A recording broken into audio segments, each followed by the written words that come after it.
Hebrews chapter 4, from verse 13, it says, we have a high priest who is not incapable of feeling our weaknesses. No, he too has been subjected to the same things that we are going through. So he knows what we feel.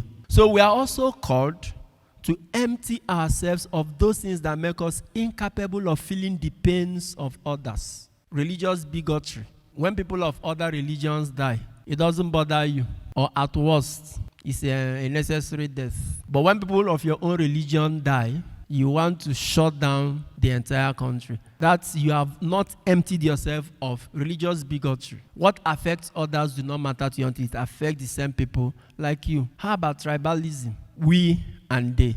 And as long as it is happening to them, it's not happening to us, it's not a problem. We don't feel moved. We have not emptied ourselves. And all of us in Nigeria know what this is causing us. We need to empty ourselves of tribal sentiments that make us incapable of feeling the pain, or even thinking that people who outside our tribe do not deserve the good things that we have or we should have. So we must empty ourselves of anything that makes us incapable of feeling the pains of others, or that makes us incapable of coming to their aid. Jesus emptied himself to become vulnerable and to become susceptible. And then the Bible says, and being found in human form, he humbled himself and became obedient unto death, even death on a cross. Or some other translation will say, he accepted death on a cross. He accepted.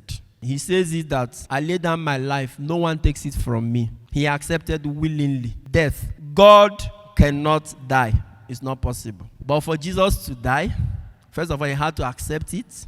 And because he accepted it, he had to relinquish his equality with God. And then he had to empty himself of his impassibility and stuff like that. So he accepted. Dear brothers, dear sisters, there are certain things in life too that we must accept. Like the gospel presented. He was mocked. They say, is it not this one that opened the eyes of the blind? Oh, you are the man who said you will destroy the temple and build it in 3 days. I will come down from there, then we will save you. He accepted all of this ignominy, all of these shameful things for my sake. And I said, he didn't deserve it. He didn't deserve the insults.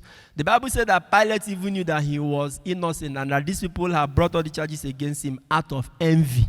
He was innocent. He did not deserve any of this, yet he accepted. There are things in life that we don't deserve, but until we accept them, we cannot move on. There are some victimization that will not end in salvation if you don't accept. If you keep denying or keep running away, it will not bring salvation at all, because God is the God who uses victimization to bring salvation. So there are certain things you don't deserve in life, but they are there, really. You have to accept to move on. Yes, you don't deserve to lose your husband at just 30. You are just a 30-year-old woman, and your husband has gone. And you are beginning to imagine, so at 30, I am a widow, and all of that. All of these thoughts frighten you, break your heart, make you depressed. You don't want to accept that this has happened. Time has come to accept and move on. When you accept willingly, no longer as a victim, but as a victor, God brings salvation out of victimization.